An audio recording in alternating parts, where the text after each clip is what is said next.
اور اگر ایران نے ایسا کر دیا تو پھر آپ سمجھ لیجئے گا کہ ایران نے تنے تنہا پورے عالم کفر کو عبرتناک شکست دی ہے، کیونکہ اس جنگ کا جو مدعا ہے وہ یہی ہے کہ ایران کسی بھی صورت ایٹمی پاور نہ بنے، ان کے پاس جوہری طاقت نہ آئے۔ اسرائیل اس کو روکنا چاہتا ہے، اور سوشل میڈیا کے اوپر جو اسرائیل کے وزیر اعظم ہے نیتن یاہو، ان کا ایک بیان بہت زیادہ وائرل ہو رہا ہے جس میں وہ کہہ رہے ہیں کہ بھائی 2 اسلامی ملک ہیں جن کے بارے میں ہم چاہتے ہیں کہ ان کے پاس ایٹمی پاور نہ ہو، ایک ایران اور دوسرا پاکستان۔ اب الحمدللہ اللہ کی ذات کا لاکھوں کروڑوں شکر احسان ہے، اور ہم دعا کرتے ہیں ڈاکٹر عبدالقدیر خان کے لیے کہ اللہ تعالیٰ ان کی قبر پر اپنے انوارات کی بارش برسائے، ٹھنڈی ہوائیں ان کی قبر میں آئیں، کہ جنہوں نے پاکستان کو ایک ایٹمی قوت بنایا۔ اور آج اللہ کے فضل سے، اللہ کے کرم سے یہ 24 کروڑ عوام اپنا سینہ فخر سے ایسے چوڑا کرتی ہے کہ ہم ایک ایٹمی پاور ہیں، اور دنیا کی کوئی طاقت ہماری طرف میلی آنکھ سے نہیں دیکھ سکتی۔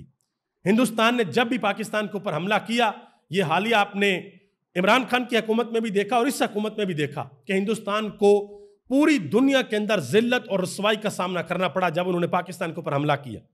کیوں؟ کیونکہ ہمارے پاس ایٹمی طاقت ہے، اور یہی طاقت ایران حاصل کرنا چاہتا ہے۔ دیکھتے ہیں کہ ایران کو کتنا ٹائم لگتا ہے۔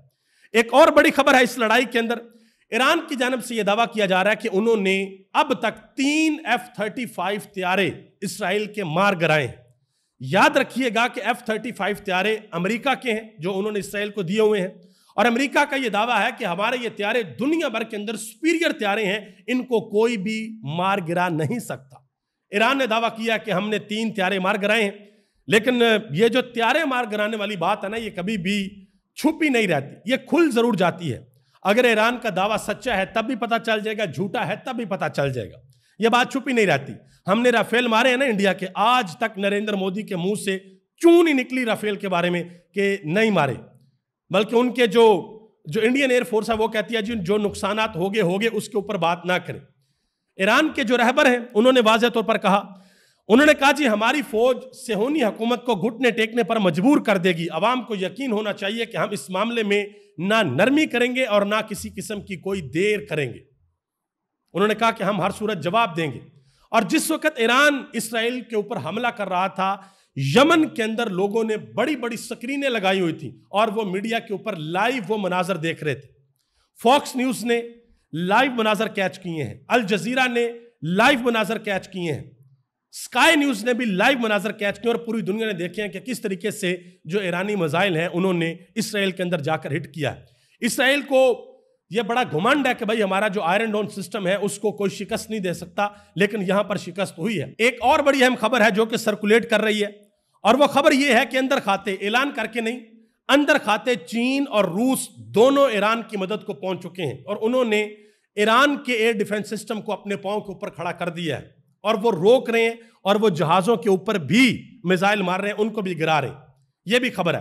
اب آگے آجے، ایک امریکی سینیٹر ہے برنی سینڈرز، انہوں نے ایک انتہائی اہم بات کی ہے۔ انہوں نے کہا جی ایران کے جوہری پروگرام سے متعلق مذاکرات اتوار کے روز طے تھے، لیکن اس کی بجائے نیتن یاہو نے ایران پر غیر قانونی حملے کر دیے، جس میں ایک اعلیٰ سطح کا جنگ بندی کا مذاکرات کار بھی جاں بحق ہوا جو کہ شہید ہو گیا۔ انہوں نے کہا جی ان حملوں میں امریکی سفارتی کوششوں کو نقصان پہنچایا اور بے شمار معصوم جانوں کو خطرے میں ڈال دیا۔ ہم نیتن یاہو کی ایک اور جنگ میں نہیں گھسیٹے جا سکتے۔ اب یہ امریکہ کے سینیٹر کہہ رہے ہیں کہ بھائی اب ہم جو ہے نا ایک اور جنگ کے اندر نہیں جا سکتے، ہم نے نہیں جانا۔ اور ابھی تک کی اطلاعات کے مطابق ایران نے تقریباً 300 میزائل ہیں جو کہ اسرائیل کے اوپر فائر کیے ہیں، اور وہ مزید فائر کرنے کے لیے جا رہے ہیں۔ یہ سارے کے سارے مناظر آپ دیکھ سکتے ہیں کہ کس طریقے سے ایران نے اسرائیل کو جواب دیا ہے، اور لڑائی ابھی تک جاری ہے۔ اسرائیل بھی حملے کر رہا ہے اور ایران بھی حملے کر رہا ہے۔ دیکھنا یہ ہے کہ یہ لڑائی کب تک جاری رہتی ہے اور اس لڑائی میں سے کیا نکلتا ہے۔ ایران ہر صورت اسرائیل کو ایسا منہ توڑ جواب دینا چاہتا ہے کہ اسرائیل دوبارہ کبھی ایران کے اوپر حملہ نہ کرے، اور اسرائیل ایران کو روکنا چاہتا ہے کہ ایران کسی بھی صورت ایٹمی پاور نہ بنے۔ دیکھتے ہیں کہ آنے والے دنوں میں کیا ہوتا ہے۔ سعودی عرب سے ایک اہم ترین خبر ہے۔ اس وقت سعودی عرب کے اندر ایران کے بہت سے لوگ موجود ہیں جو کہ فریضہ حج ادا کرنے کے لیے وہاں پر گئے ہوئے تھے، اور سعودی حکومت نے یہ اعلان کیا ہے کہ ایرانی شہریوں کو شاہی مہمان کا درجہ دیا جائے گا، ان کا خیال وہاں پر رکھا جائے گا۔ چین کی جانب سے واضح طور پر اعلان کر دیا گیا ہے، چین نے کہا ہے کہ اسرائیل نے ایران کی جوہری تنصیبات کے اوپر حملہ کر کے جو سرخ لکیر ہے اس کو عبور کیا ہے۔ یونائٹڈ نیشن کے اندر چین نے واضح طور پر کہا، انہوں نے کہا جی چین ایران کی خود مختاری، سلامتی اور علاقائی سالمیت کی اسرائیل کی جانب سے خلاف ورزیوں کی مذمت کرتا ہے اور اسرائیل پر زور دیتا ہے کہ وہ فوری طور پر تمام خطرناک فوجی اقدامات بند کرے۔ اسی طرح روس نے بھی اسی طرح کا بیان دیا ہے یونائٹڈ نیشن کے اندر، پاکستان نے بھی اسی طرح کا بیان دیا ہے۔ بڑا دو ٹوک موقف تھا پاکستان کا بھی۔ اور اس کے علاوہ جو بات امریکی نمائندے نے کی ہے یونائٹڈ نیشن کے اندر وہ بھی آپ کے سامنے رکھتا ہوں۔ انہوں نے کہا کہ اگر ایرانی قیادت نے کسی بھی امریکی شہری، امریکی فوجی اڈے یا انفراسٹرکچر کو نقصان پہنچایا تو اس کے سنگین نتائج ہوں گے۔ یہ انہوں نے بات کی ہے کہ جو ہماری جو بیسز ہیں اگر ان کو نقصان پہنچایا گیا تو پھر اس کے سنگین نتائج ہوں گے۔ نائب وزیر اعظم پاکستان کے اسحاق ڈار صاحب، ان کا رابطہ ہوا ہے ایران کے وزیر خارجہ کے ساتھ، سعید عباس کے ساتھ، اور پاکستان کی جانب سے قیمتی جانوں کے نقصان پر ہمدردی کا اظہار کیا گیا ہے۔ خطے کے امن اور استحکام کے لیے ایرانی حکومت اور عوام کے ساتھ ہیں، یہ اسحاق ڈار نے کہا۔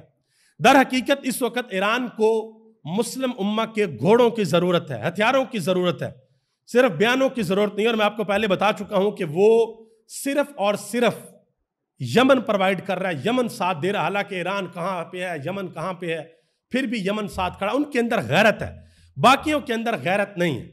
یہ سب سے اہم ترین مسئلہ ہے۔ ابھی تک کے لیے جو اطلاعات ہیں، خبریں ہیں، وہ یہی ہیں۔ مزید آگے جو بھی خبریں آئیں گی انشاءاللہ آپ تک پہنچاؤں گا۔ آپ سب کا بہت بہت شکریہ۔